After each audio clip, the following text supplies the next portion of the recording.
Hello and welcome to my YouTube channel. As you already know that we are going to start unit number third, which is structural functionalism approach. और आपको पता है हम Indian sociological thought को पढ़ रहे हैं, तो यहाँ हमें इंडियन सोशियोलॉजिस्ट्स को देखना है कि किस किस ने इस पे काम किया। जैसे हमने ऊपर इंडोलॉजिकल अप्रोच को पहले समझा, उसमें इंडियन सोशियोलॉजिस्ट जो गुरे का काम था वो हमने देखा, जेस गुरे का। तो यहाँ हमें एस सी दुबे का काम देखना है, इंडियन जो स्ट्रक्चरल फंक्शनलिस्ट अप्रोच है। लेकिन उससे पहले कि हम एस सी दुबे या इंडिया में स्ट्रक्चरल फंक्शनलिस्ट अप्रोच कैसे आया, यहाँ की सोशियोलॉजिस्ट ने उसको यूज किया वेस्टर्न के बाद, उससे पहले मुझे लगता है कि पहले मैं आपको इंट्रोडक्शन दूंगा, क्योंकि कुछ स्टूडेंट्स को आपने पहले ही पढ़ा होगा स्ट्रक्चरल फंक्शनलिस्ट अप्रोच, क्योंकि जहां आपने सोशियोलॉजिकल थियरीज में पढ़ा होगा फंक्शनलिज्म, फिर कॉन्फ्लिक्ट थियरी, मार्क्सिस्ट थियरी, फिर ठीक है, फिर इंटरेक्शनिस्ट अप्रोच जो फर्स्ट सेमेस्टर में होता है, वही आपको फिर जो पोस्ट मॉडर्न वो आपको अभी नहीं पढ़ना है। वहीं पे आपको स्ट्रक्चरल जो फंक्शनलिज्म है उसके साथ और एक अप्रोच आया था जिसको हम बोलते हैं स्ट्रक्चरल फंक्शनलिस्ट अप्रोच। ठीक है, तो मुझे पता है कुछ स्टूडेंट्स को इन चीजों का पता नहीं होता है क्लासेस या किसी और की वजह से, तो पहले मैं आपको स्ट्रक्चरल फंक्शनलिस्ट अप्रोच जो है वो समझाऊंगा कि उसका बेसिक क्या है, स्ट्रक्चरल फंक्शनलिस्ट अप्रोच है क्या, ये क्या उनका पर्सपेक्टिव है, ये लोग क्या कहते हैं, उनके बेसिक पॉइंट्स क्या है। देन मैं आपको पढ़ाऊंगा कि इंडिया में ये अप्रोच कैसे आया, यहाँ किसने यूज किया। जैसे हमने इंडोलॉजी में जेस गुरे को पढ़ा कि उसने यहाँ फिर ये अप्रोच लाया, किसका, इंडोलॉजिस्ट अप्रोच का। ठीक है, तो पहले हम समझेंगे स्ट्रक्चरल फंक्शनल अप्रोच, लेकिन उससे पहले भी और एक पॉइंट कि नोट्स का जो मसला है, बहुत सारे स्टूडेंट्स नोट्स मांग रहे हैं। कुछ पुराने वीडियोज हैं जो 2-3 महीनों से पहले, मैंने आपको पहले ही बताया मैं नोट्स प्रोवाइड नहीं करता हूं। जैसे मैं वीडियो अपलोड करता हूं उसके साथ जो बुक्स के जो पिक्स है वो मैं साथ आपको प्रोवाइड करता हूं। मैं इस तरह से आपको नोट्स प्रोवाइड नहीं कर सकता कि एक एक टॉपिक जो 2-3 महीने पहले पढ़ा है, मैं जब पढ़ाता हूं तो उसी टाइम वो अपलोड करता हूं। और साथ साथ दूसरी बात, मेरे कोई भी स्पेशल नोट्स अवेलेबल नहीं है। मैं कैसे प्रोवाइड करता हूं, मैं बुक्स से पढ़ाता हूं सोशियोलॉजी, मैं कहीं भी नोट्स से नहीं पढ़ाता हूं, मैं बुक्स से पढ़ाता हूं सोशियोलॉजी। जो सोशियोलॉजी की ऑथेंटिक बुक्स है जो एक्सेप्टेबल है यूनिवर्सिटी लेवल पे, तो वही से मैं पढ़ाता हूं, उन्हीं को एक्सप्लेन करता हूं और वही पिक्स आपको प्रोवाइड करता हूं। ये फिर देन ये आपकी एंड स्पेशली फॉर जो कॉलेजेस के स्टूडेंट्स हैं उनको नोट्स खुद बनाने हैं। जितना आप कोशिश करोगे खुद नोट्स बनाने की, तो ये प्रॉब्लम जो है ये आपको आगे से भी ये प्रॉब्लम जो इसका सोल्यूशन हो जाएगा, क्योंकि आपको मास्टर्स में फिर जाना है, वहां आपको कोई प्रोवाइड नहीं करेगा नोट्स, वो खुद बनाने होते हैं बुक से। ठीक है, तो जितना हो सके इन जो मैं आपको पढ़ाता हूं वो मैं साथ साथ प्रोवाइड करता हूं, उस पर कोशिश कीजिए, जो आपको इंपॉर्टेंट पार्ट लगता है उससे नोट्स बनाइए। ठीक है, और उसके अलावा अगर आप फिर भी नोट्स नहीं बना सकते हैं, कि अगर आपको फिर भी प्रॉब्लम है, नहीं सर मैं नहीं बना सकता, उतने मेरी लेवल नहीं है, तो मैंने आपको ऑलरेडी बता दिया है कि 5th सेमेस्टर की बुक्स आई है डॉक्टर एजाज अहमद की। डॉक्टर एजाज अहमद मेरे क्लासमेट है, जो जिन्होंने बुक्स निकाले हैं 5th सेमेस्टर के, तो वो बुक्स आप लेके आइए डॉक्टर एजाज अहमद की। वो बुक्स बहुत अच्छी है, वो अवेलेबल है, उनमें अच्छे नोट्स हैं, वो आप प्रिपेयर कर सकते हैं एग्जाम के लिए। बाकी कोई भी बुक मैं रिकमेंड नहीं कर सकता हूँ, मैंने बहुत सारे बुक्स मार्केट में देखे हैं, लेकिन वो सब जो है उसमें कोई मतलब उतना ऑथेंटिक इंफॉर्मेशन नहीं है, उतनी अच्छी रिसोर्सेज जो सोर्सेज उसके लिए कंसल्ट किए गए वो अच्छे नहीं है। तो डॉक्टर एजाज अहमद की बुक आ चुकी है, वो आप देख लीजिए, वो बहुत अच्छी बुक है। उन्होंने 2-3 बुक्स ऑथेंटिक बुक्स को उसमें जो कंसल्ट किया है वो अच्छी बुक्स है। ठीक है, तो चलिए समझते हैं स्ट्रक्चरल फंक्शनलिस्ट अप्रोच क्या होता है। यहां पे आ जाइए, पहले हम यहां से स्टार्ट करेंगे। M.N. Srinivasan is to be credited for initiating the new line of structural functionalist analysis in sociology and social anthropology. India में आपको सिंपल याद रखना है, अगर आपसे ये पूछा जाएगा कि इंडिया में स्ट्रक्चरल फंक्शनलिस्ट अप्रोच किसने लाया, तो वो M.N. Srinivasan थे। ठीक है, M.N. Srinivasan social anthropological research in India, इसने इसी में लाया था सोशियोलॉजी और सोशल एंथ्रोपोलॉजी। स्ट्रक्चरल फंक्शनलिज्म होता क्या है, चलिए। Structural functionalism is brought into sociology by borrowing concept. ये सोशियोलॉजी में लाया गया था, लेकिन कुछ कंसेप्ट उसको बारो किया गया था सोशियोलॉजी पे, borrowing concept from the biological science. देखिए, इसका मतलब यह है कि स्ट्रक्चरल फंक्शनलिस्ट अप्रोच जो है ये जब सोशियोलॉजी में आया, ये कहां से बारो किया गया, ये साइंस से बारो किया गया था। यानी साइंस में कंसेप्ट ये था structural function. Structural functionalist approach जो है ये बारो कहां से किया गया, ये सोशियोलॉजी में लाया गया, ये बारो किया गया बायोलॉजिकल साइंस। बायोलॉजिकल साइंस मतलब बायोलॉजी। ठीक है, कैसे, देखिए देखिए structure in biology refers to the organism meaning a relative stable arrangements और inter relationship between different cells and consequences of the activities of various organs. देखिए आपको क्या याद रखना, बायोलॉजी में जब हम एक ऑर्गेनिज्म को पढ़ते हैं, जैसे हम एक इंडिविजुअल को लेंगे, ठीक है, एक इंडिविजुअल की बॉडी, एक इंडिविजुअल जो है ये एक ऑर्गेनिज्म है। ये हमने कहां से लिया है स्ट्रक्चरल फंक्शनलिज्म सोशियोलॉजी वालों ने? ये साइंस से लिया, साइंस से भी कहां? बायो साइंस से, बायो मतलब बायोलॉजी से लिया है, ठीक है।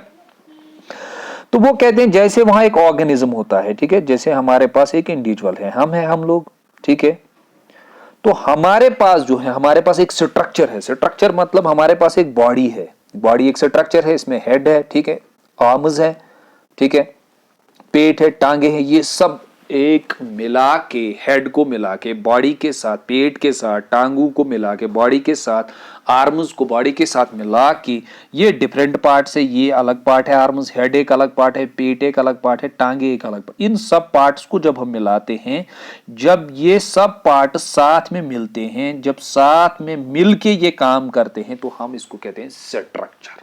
स्ट्रक्चर का मतलब अब क्या हुआ? Arrangement of relationship between different part. जब हम डिफरेंट पार्ट्स को मिलाते हैं, वो एक साथ में काम करते हैं, तो उसी को हम क्या बोलते हैं? उसी को हम स्ट्रक्चर बोलते हैं। सिंपल कंसेप्ट, आई बात समझ में? तो इसी कंसेप्ट को अगर आप कोई भी ऑर्गेनिज्म आप देखोगे, बायोलॉजिकल साइंस वाले कहते हैं कोई भी ऑर्गेनिज्म जो है वो different arrangement of different parts है, उसके डिफरेंट पार्ट्स मिले हुए हैं, वो जब साथ में काम करते हैं तो उसी को हम बोलते हैं स्ट्रक्चर। अगर हम इंडिविजुअल के ऑर्गेनिज्म को भी देखेंगे कि अंदर से हम इनको देखेंगे, कहां से? अंदर से एक इंडिविजुअल की बॉडी को देखेंगे, स्ट्रक्चरल फंक्शनलिस्ट साइंस से लिया है, यानी बायो से लिया है।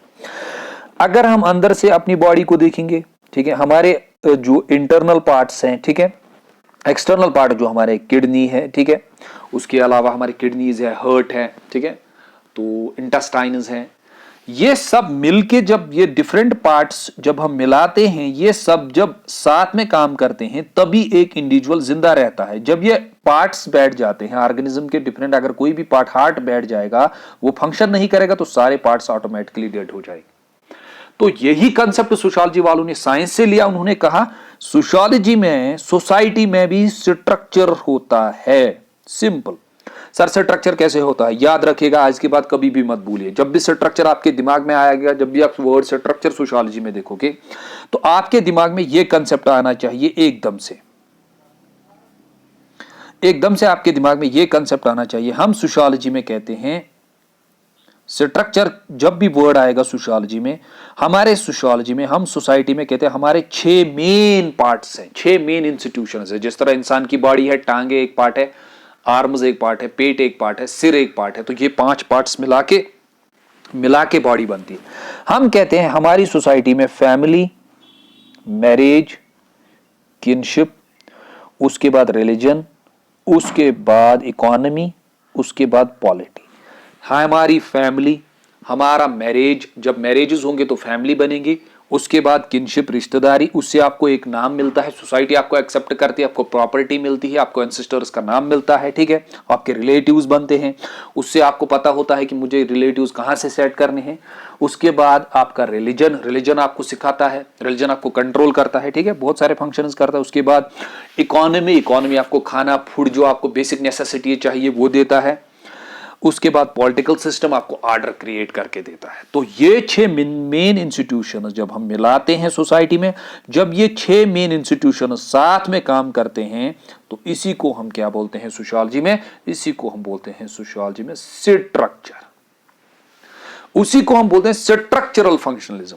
तो स्ट्रक्चरल फंक्शनलिज्म क्या कहता है? स्ट्रक्चरल फंक्शनलिस्ट वाले कहते हैं जिस तरह से एक ऑर्गन, एक इंडिविजुअल की बॉडी, सब पार्ट्स मिला के जब वो काम करते हैं तो इंडिविजुअल चलता है, इंडिविजुअल फंक्शनल रहता है, उसी तरह से सोसाइटी में जो इंस्टीट्यूशंस हैं वो जब साथ में काम करते हैं, फैमिली बनाती है, मैरिज होती है, फिर फैमिली बनती है, फिर रिश्तेदारी बनती है, फिर रिलीजन आपको राइट एंड रॉन्ग सिखाता है, ठीक है, इकोनॉमी आपको खाना देती है, पॉलिटिकल सिस्टम आपको सोशल ऑर्डर सोसाइटी में क्रिएट करके देता है। सोशल ऑर्डर मतलब एक दूसरे को नहीं मार सकते, ऑर्डर क्रिएट कर सकता है। तो जब ये फंक्शनल हो जाते हैं तो इसी को हम सोशियोलॉजी में कहते हैं स्ट्रक्चरल फंक्शनलिज्म। आई बात समझ में? सिंपल कंसेप्ट याद रखना है। देखिए मैं आपको चैलेंज करता हूं, स्ट्रक्चरल फंक्शनलिज्म को इजी मत लीजिए, ये समझना बहुत ही डिफिकल्ट है, वो आपको खुद पता चलेगा जब आपको अपने अपने टीचर्स पढ़ाएंगे, ठीक है। तो हमने यही कहा, यहां पे हमने कहा structural functionalism is brought into sociology, ये सोशियोलॉजी में आया था बाय बारोइंग। बारोइंग का मतलब होता है क्या, किसी से क्या लेना, उधार लेना है। कहां से उधार लिया है, concept from the biological science, biological science से लिया। बायोलॉजिकल साइंस में आती है बॉटनी, ज़ूलॉजी, ठीक है, यहां से लिया है। स्ट्रक्चर इन बायोलॉजी, बायोलॉजी में हम स्ट्रक्चर किसको बोलते हैं, refer to an organism, organism जो जिंदा चीज होती है, कोई भी ऑर्गेनिज्म, ह्यूमन एक ऑर्गेनिज्म है, ठीक है, या जो इंसेक्ट्स होते हैं वो एक ऑर्गेनिज्म है। मीनिंग आर रिलेटिवली स्टेबल, ये स्टेबल होता है, स्टेबल मतलब काम कर रहा है। अरेंजमेंट, अरेंजमेंट का मतलब ही क्या होता है, जब हम अरेंजमेंट बोलते हैं, अरेंजमेंट हम बोलते ही हैं कॉन्फ़िगरेशन, कॉन्फ़िगरेशन होता है अरेंजमेंट ऑफ पार्ट्स। जैसे आप मशीन देखोगे उसमें कितने पार्ट्स हैं, जैसे आपके पास गाड़ी है, स्कूटर है, उसके पास कितने पार्ट्स है, लेकिन सब पार्ट्स मिलकर जब फंक्शन करते हैं उसको बोलते हैं अरेंजमेंट, ठीक है। Relatively stable, arrangement of relationship, जो उनकी रिलेशनशिप होती है, अरेंजमेंट डिफरेंट पार्ट्स की बिटवीन द डिफरेंट सेल्स। इंसान के अंदर क्या होती है, डिफरेंट सेल्स होती है ऑर्गेनिज्म के अंदर, बायोलॉजी में हम कहते हैं जब सेल्स काम करते हैं। And the consequences of the activities of the various organs, जो ऑर्गन्स काम करते हैं उसकी जो कॉन्सिक्वेंसेस होती है in the life process of an organism as their function, तभी वो क्या कर पाता है, वो फंक्शन कर पाता है।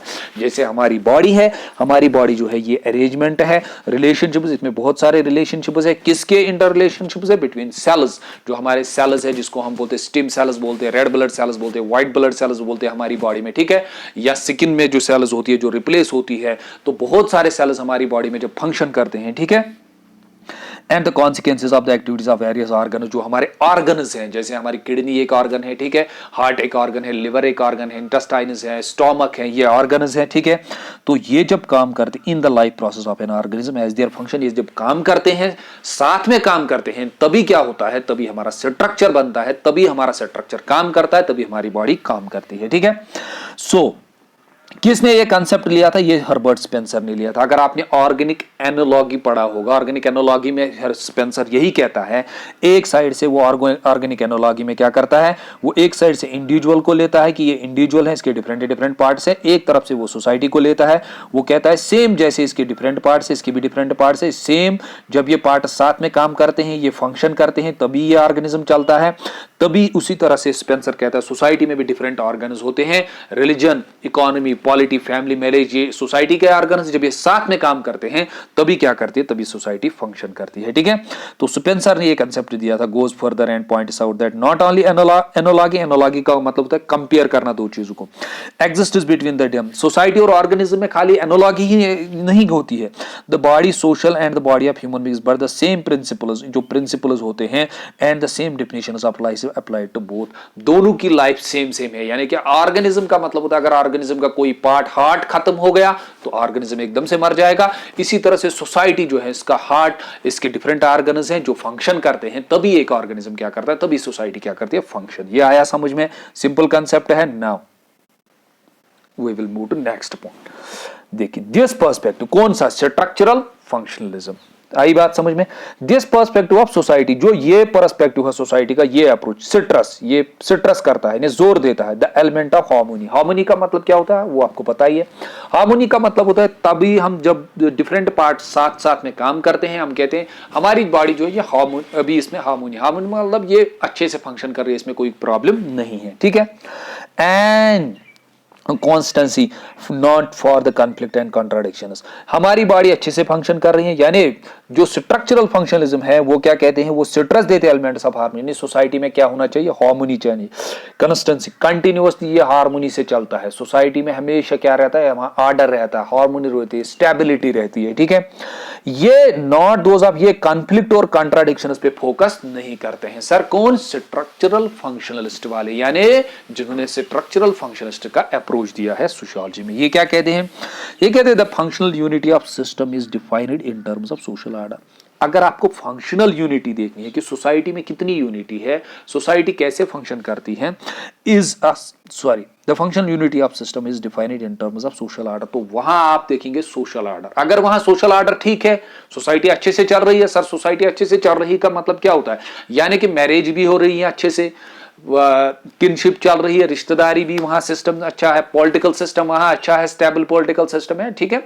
वहां इकोनॉमी अच्छे से ठीक चल रही है, अच्छे से फंक्शन कर रही है, ठीक है। रिलीजन अच्छे से फंक्शन कर रहा है, इसका मतलब वहां सोशल ऑर्डर मेंटेन है, वहां लोगों में लड़ाई नहीं है, ठीक है। तो उसी को हम क्या कहते हैं, इसीलिए हम कहते हैं कि सोशल ऑर्डर को आप देख लीजिए। तो स्ट्रक्चरल फंक्शनलिस्ट वाले इसी चीज पे फोकस करते हैं कि सोसाइटी में ऑर्डर कैसे मेंटेन होता है, कैसे डिफरेंट इंस्टीट्यूशंस काम कर रहे हैं और वो क्या क्रिएट कर रहे हैं सोसाइटी में, सोशल ऑर्डर क्रिएट कर रहे हैं सोसाइटी में। इनको कॉन्फ्लिक्ट और कॉन्ट्राडिक्शन से कोई चीज नहीं, ये कॉन्फ्लिक्ट और कॉन्ट्राडिक्शन को स्टडी नहीं करते हैं, ठीक है।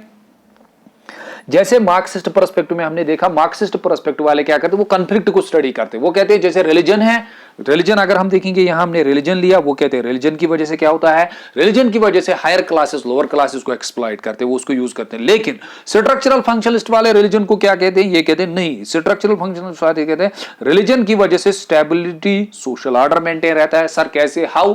क्योंकि रिलीजन हमें सिखाता है norms, values, Folkways, morals, customs, what is right, what is wrong. तो इंडिविजुअल हमारे ऊपर जो कंट्रोल है, हम गलत नहीं करते, हम सोशल ऑर्डर मेंटेन करते हैं, किसकी वजह से, रिलीजन की वजह से। आई बात समझ में? तो ये एक एंगल से देखते हैं, ये एक एंगल से, इसीलिए हम इसको कहते हैं एक पर्सपेक्टिव, इसको एक पर्सपेक्टिव, ये अलग अप्रोच, ये अलग अप्रोच। बात आई समझ? तो चलिए, in defining society in an holistic term, structural